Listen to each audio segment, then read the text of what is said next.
बिस्मिल्लाहिर्रहमानिर्रहीम। Welcome to the new YouTube channel edit hero. बिल्कुल, अगर आप एक अच्छे ग्राफिक डिज़ाइनर बनना चाहते हैं, अच्छी डिज़ाइनिंग करना चाहते हैं और अपने क्लाइंट को एक अच्छे प्रोडक्ट तैयार करके उसको देना चाहते हैं और फ्रीलांसिंग की दुनिया में अगर आप चाहते हैं कि आपके जो डिज़ाइंस हैं उनको बहुत ज़्यादा पज़िराई मिले, उनको बहुत ज़्यादा एप्रिशिएट किया जाए, तो आप बिल्कुल सही चैनल पे पहुँचे हैं। जी बिल्कुल, एडिट हीरो हमारा नया यूट्यूब चैनल जिसके ऊपर हम मुख्तलिफ़ ग्राफ़िक डिज़ाइनिंग के ट्रिक्स और टेक्निक्स हम सीखेंगे और हम कोशिश करेंगे कि हम कम वक्त में ज़्यादा सीख सकें और थ्योरी की जगह हम प्रैक्टिकल ही आपको अपने ट्यूटोरियल्स के ज़रिए सिखा सकें। तो आज की हमारी पहली क्लास है। आज हम इलस्ट्रेटर यानी कि एडोबी का एक ऐसा सॉफ्टवेयर जो पूरी दुनिया में माना जाता है, जिसको इलस्ट्रेटर के नाम से जाना जाता है और इसके मुख्तलिफ़ वर्जन्स होते हैं, जैसे कि 2015 का वर्जन, 2016 का वर्जन। तो आज हम 2021 का वर्जन इस्तेमाल करने जा रहे हैं एडोबी इलस्ट्रेटर का। कुछ लोग इसको एडोब इलस्ट्रेटर कहते हैं, कुछ लोग इसको एडोबी इलस्ट्रेटर कहते हैं, लेकिन हम इस कॉन्फ्लिक्ट में नहीं पड़ते। हम अपनी क्लास को स्टार्ट करते हैं। सबसे पहले आज हम बात करेंगे कि जब हम इलस्ट्रेटर स्टार्ट करते हैं बिल्कुल बेसिक्स, तो उस वक्त हमें सबसे पहले स्टार्ट करने में कौन-कौन सी चीज़ों का ध्यान रखना चाहिए, जिसके बाद हम अपना एक अच्छा डिज़ाइन बना सकते हैं। तो सबसे पहले आप अपनी स्क्रीन के ऊपर देख सकते हैं कि ये हमने यहाँ पे हमने अपना इलस्ट्रेटर खोल लिया है। ये सिंपली जब हम इंस्टॉल करते हैं और उसके बाद एआई का वो आइकन है वो बना आ जाता है, तो उसके बाद हम उस पे क्लिक करके उसके बाद हमारे पास ये इंटरफ़ेस आता है, आप देख सकते हैं। अब इसके अंदर कुछ नीचे जो डिज़ाइन्स बने हुए हैं, डेफ़िनेटली ये वो डिज़ाइन्स हैं जो अभी रिसेंटली इसके ऊपर काम किया गया है। बहरहाल हम इसके ऊपर बात नहीं करते, हम बात करते हैं कि आज हम अपने इलस्ट्रेटर को ओपन करके अपना आर्ट बोर्ड यानी कि जिसके ऊपर हम अपने डिज़ाइंस बनाएंगे, उसको हम किस तरीके से सिलेक्ट कर सकते हैं। तो सबसे पहले आप देख सकते हैं कि जब हमने ओपन किया है तो हमारे पास ये इंटरफेस आ रहा है। यहाँ पे हमारे पास होम के पास क्रिएट न्यू आ रहा है और हमारे पास ओपन का ऑप्शन आ रहा है और साथ साथ हमारे साथ यहाँ पे कुछ ऐसे बाय डिफ़ॉल्ट फॉर्मेट्स दिए गए हैं, साइज़ेस दिए गए हैं कि हम इन आर्ट बोर्ड्स के ऊपर भी काम कर सकते हैं। एनीवेज़, हम सबसे पहले क्रिएट न्यू के ऊपर जाते हैं। हमने क्रिएट न्यू के ऊपर क्लिक किया। अब आपने देखा कि क्रिएट न्यू के बाद यहाँ पे एक नया विंडो ओपन हो गया, एक नया पैनल ओपन हो गया है, जो हमसे मांगेगा कि हमें किस तरह का, कितना बड़ा, कितना छोटा हमें आर्ट बोर्ड चाहिए। अच्छा, एक बात याद रखिएगा कि फ़ोटोशॉप के अंदर जो हम एरिया पे काम करते हैं उसको हम कैनवस कहते हैं और जो इलस्ट्रेटर पे हम काम करते हैं इस पे हम आर्ट बोर्ड कहते हैं। तो आर्ट बोर्ड की हम सेटिंग्स में आ चुके हैं। अब हमें चाहिए एक आर्ट बोर्ड जिसके ऊपर हम आसानी के साथ काम कर सकें। अब यहाँ पे आप देखें कि जैसे हम क्रिएट न्यू के ऊपर गए तो यहाँ पे एक नया पैनल ओपन हो गया है। यहाँ पे कुछ ऊपर ऑप्शंस हैं, पहले हम इनको देख लेते हैं कि यहाँ पे मोबाइल है, यानी कि मुख्तलिफ मोबाइल के साइज़ बाय डिफ़ॉल्ट इलस्ट्रेटर ने आपको दिए हुए हैं, यानी कि आपको अपनी मर्ज़ी से यहाँ पे जो है डालने की ज़रूरत नहीं है। आप जिस मोबाइल के लिए काम कर रहे हैं, जिस मोबाइल के लिए आपको आर्ट बोर्ड चाहिए साइज़ का, आप वहाँ पे वो सिलेक्ट कर सकते हैं। यहाँ पे वेब के हैं, यानी कि मुख्तलिफ वेबसाइट्स के लिए जो मुख्तलिफ बनाए जाते हैं प्रोजेक्ट्स, तो उनके भी यहाँ पे बाय डिफ़ॉल्ट साइज़ेस दिए गए हैं।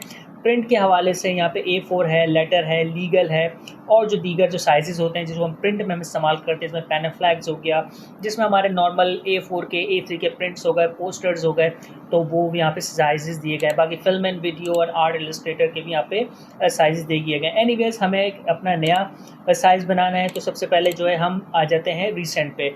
अब यहाँ पे आप देख सकते हैं कि यहाँ पे सबसे पहले ऑप्शन आ रहा है यहाँ पे प्रीसेट डिटेल्स, यानी कि जो हम आर्ट बोर्ड बनाने जा रहे हैं उसका यहाँ पे नाम हम दे सकते हैं। तो हम यहाँ पे नाम दे सकते हैं, आज हम बनाने जा रहे हैं आर्ट बोर्ड, तो हम यहाँ पे मेंशन कर देते हैं आर्ट बोर्ड। ठीक है, आर्ट बोर्ड नंबर 1 हम कर देते हैं। ठीक हो गया, राइट। हम यहाँ पे इसको स्पेस दे देते हैं। इसके बाद अब यहाँ पे दो ऑप्शन हैं हमारे पास, एक विड्थ है, विड्थ का मतलब चौड़ाई, और हाइट, हाइट का मतलब लंबाई।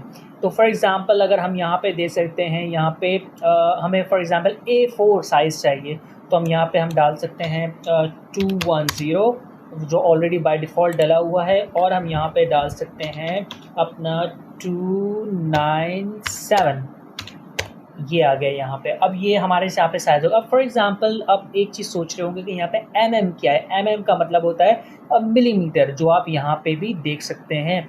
अब फॉर एग्ज़ाम्पल यहाँ पे एक एरो बना हुआ है, अगर हम इस पर क्लिक करते हैं तो यहाँ पे मुख्तलिफ ऑप्शंस आ गए कि हमें पॉइंट्स में हमें आर्ट बोर्ड चाहिए, हमें पिक्सेल्स में चाहिए, हमें इंचेस में चाहिए, हमें मिलीमीटर्स में चाहिए, सेंटीमीटर्स में चाहिए, या फिर हमें पिक्सेल्स में चाहिए। तो हमें फॉर एग्जांपल हमें मिलीमीटर्स में चाहिए, तो हमने मिलीमीटर यहाँ पर सिलेक्ट कर लिया। इसके बाद यहाँ पे ओरिएंटेशन आ रही है। ओरिएंटेशन का मकसद ये है कि आपको पोर्ट्रेट यानी कि सीधे उसमें आर्ट बोर्ड चाहिए या फिर आपको लैंडस्केप में चाहिए। तो हमें पोर्ट्रेट में चाहिए, हम पोर्ट्रेट में ले लेते हैं। इसके साथ यहाँ पे आर्ट बोर्ड नंबर्स बता रहे हैं कि हमें कितने आर्ट बोर्ड चाहिए, 1 चाहिए, 2 चाहिए, 10 चाहिए। हम यहाँ पे कोई भी नंबर डाल सकते हैं। फॉर एग्जांपल हमें 3 चाहिए तो हम 3 डाल सकते हैं। हम यहाँ पे हमें फॉर एग्जांपल हम चाहते हैं भाई हमें 8 मुख्तलिफ आर्ट बोर्ड चाहिए, तो हम यहाँ पे 8 लिख सकते हैं। बट एनीवेज अभी हमें सिर्फ 1 चाहिए, तो हम यहाँ पे 1 लिखेंगे। इसके बाद यहाँ पे आप कुछ नीचे सेटिंग्स आ रही हैं। यूजुअली हम इसके ऊपर काम नहीं करते, ये बॉर्डर्स बनाने के काम आती हैं सेटिंग्स। इसके ऊपर हम आगे जाके बात करेंगे। अब यहाँ पे आप देखेंगे यहाँ पे एक एडवांस्ड ऑप्शंस, यहाँ पे एक और जो है वो हाईलाइट हो रहा है सेटिंग्स। अब हम इस पर क्लिक करते हैं तो यहाँ पे एक नई सेटिंग खुल गई। अब डेफिनेटली अगर आप ग्राफिक डिज़ाइनर हैं या फिर ग्राफिक डिज़ाइनिंग शुरू कर रहे हैं तो आपको RGB और CMYK जो है इन दोनों के बारे में मालूम होना चाहिए।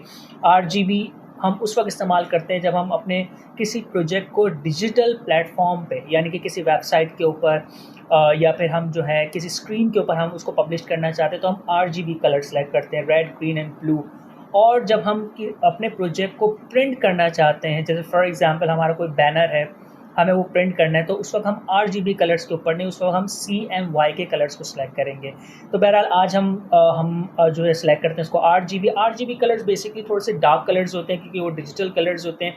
CMYK थोड़े से डल कलर्स होते हैं बट वो प्रिंटिंग के अंदर इस्तेमाल आते हैं। एनीवेज हम यहाँ पे RGB सिलेक्ट कर लेते हैं। नीचे हमें रेजोल्यूशन बता रहा है कि कितने रेजोल्यूशन का आपको आउटपुट चाहिए, 300 PPI और जो है मीडियम है 150 और स्क्रीन हम 300 ले लेते हैं क्योंकि वी कंसीडर कि हम एक अच्छा क्वालिटी का हम प्रोजेक्ट तैयार कर सकें। एनीवेज नीचे बाय डिफ़ॉल्ट आ रहा है, पिक्सल्स आ रहा है, ओवर पॉइंट आ रहा है। यूजुअली हम इन सेटिंग्स को डिफ़ॉल्ट ही रखते हैं। यहाँ पे मोर सेटिंग्स आ गई। अब मोर सेटिंग्स में आप नोटिस करें कि वही तमाम डिटेल्स आ गई हैं जो डिटेल्स यहाँ पे हमें मेंशन हो गई हैं। अब यहाँ पे आपको फ़ायदा क्या होगा, फॉर एग्जांपल आपने यहाँ पे डिटेल्स सेट कर दी और आप चाहते हैं कि 1 महीने के बाद आपको इसी साइज़ का दूसरा आर्ट बोर्ड लेना है और आपको साइज़ नहीं पता कि आपने 1 महीने पहले क्या डाला था, तो आप यहाँ पे इस जगह पे आने के बाद यानी कि मोर सेटिंग्स में आने के बाद आप यहाँ पे क्रिएट डॉक्यूमेंट भी कर सकते हैं। तो इससे क्या होगा, आपका ये क्रिएट डॉक्यूमेंट सेव हो जाएगा, राइट। तो आप देख सकते हैं कि हमारे पास ये हमारा आर्ट बोर्ड तैयार हो गया है। ये हमारा A4 का आर्ट बोर्ड आ गया है और इसके ऊपर अब हम आसानी के साथ काम कर सकते हैं। ये थी हमारी पूरी आर्ट बोर्ड की सेटिंग्स। अब हम अपने इलस्ट्रेटर के ऊपर काम करना शुरू कर सकते हैं। अब आप एक चीज़ नोट करें कि यहाँ पे साइड में जो है ब्लैक कलर आ रहा है और यहाँ पे बीच में हमारे पास वाइट कलर आ रहा है। तो दैट मीन्स ये जो हमारे पास वाइट कलर आ रहा है ये है हमारा एक्चुअल में आर्ट बोर्ड। हम इसी के ऊपर काम करेंगे। और फॉर एग्ज़ाम्पल हम यहाँ पे कुछ टूल्स हैं, कुछ यहाँ पे सेटिंग्स हैं, कुछ कलर्स हैं, बहुत बड़ी दुनिया है। हम इसके ऊपर आहिस्ता आहिस्ता आने वाली क्लासेस के अंदर बात करते रहेंगे। बहरहाल अभी हमारी क्लास आर्ट बोर्ड की ही है तो हम इसको आर्ट बोर्ड को ही देखते हैं। यहाँ पे हम फॉर एग्जांपल यहाँ पे मैं एक स्क्वायर ले लेता हूँ आपको समझाने के लिए कि आर्ट बोर्ड कहाँ से कहाँ तक है। फॉर एग्जांपल मैंने यहाँ पे एक जो है स्क्वायर ड्रॉ किया है, इसको मैं कलर दे देता हूँ। फॉर एग्जांपल रेड दे दिया मैंने, राइट। सो अब यहाँ पे मैंने रेड कलर दे दिया है और यहाँ पे मैं इसका बॉर्डर बंद कर देता हूँ। ये अब ये रेड कलर मेरे आर्ट बोर्ड के अंदर ही मौजूद है। अब वो यहाँ आ सकता है, यहाँ आ सकता है, यहाँ से जहाँ भी मैं रखता हूँ। अब फॉर एग्जांपल अगर वो यहाँ से बाहर आता है तो दैट मीन्स आप देख रहे हैं यहाँ पे, मैं थोड़ा जूम करके दिखाऊँ, ये जो लाइन आ रही है this is a border of our art board, यानी कि इससे बाहर का हिस्सा जितना भी ये वाला जो हिस्सा है ये हमारे आर्ट बोर्ड से बाहर जा रहा है। तो हम इसको जो है हम यहाँ पे अंदर ले आते हैं। ये अब हमारे आर्ट बोर्ड के अंदर हमारा ये बॉक्स आ गया है। सो दैट मीन्स ये हमारा पूरा आर्ट बोर्ड आ गया। अब इसके ऊपर हम काम कर सकते हैं, लोगो डिज़ाइन कर सकते हैं, मुख्तलिफ डिज़ाइंस कर सकते हैं, पोस्टर्स बना सकते हैं, जो हम आने वाली क्लास में डेफिनेटली हम करेंगे। अच्छा एनीवेज अब मैं थोड़ा सा आपको आखिर में एक और स्टेप बता दूँ। यहाँ पे देखें ये थोड़ी सी डिटेल्स यहाँ पे आ रही है। ये कौन सी डिटेल्स? ये वही डिटेल्स हैं जो हमने बाहर मेंशन की हैं। दैट मीन्स कि हमारा आर्ट बोर्ड का जो पैनल है वो यहाँ पे भी ओपन हुआ है। एनीवेज फॉर एग्जांपल अगर इस आर्ट बोर्ड को मुझे जो है चेक करना है कि मेरा आर्ट बोर्ड जो है मुझे एक्सपोर्ट करना है, तो एक्सपोर्ट के लिए मैं क्या करूँगा, यहाँ पे आने के बाद ये आप देख रहे हैं यहाँ पे नीचे आर्ट बोर्ड टूल का ये ऑप्शन आ रहा है, इस पर आप क्लिक करेंगे तो आपने देखा कि इसने हमारा पूरा आर्ट बोर्ड सेलेक्ट कर लिया और यहाँ पे लिखा हुआ भी आ रहा है आर्ट बोर्ड वन करके, ठीक है। फॉर एग्जांपल अगर मैं ऐसे सेलेक्ट नहीं करता, मैं इसको जो है शॉर्ट की के ज़रिए सेलेक्ट करता हूँ, तो आप देखें यहाँ पे शिफ्ट और ओ एक शॉर्ट की आ रही है। अगर आप अपने कीबोर्ड से शिफ्ट और ओ दबाएंगे सो ये आर्टबोर्ड ऑटोमेटिकली सेलेक्ट हो जाएगा।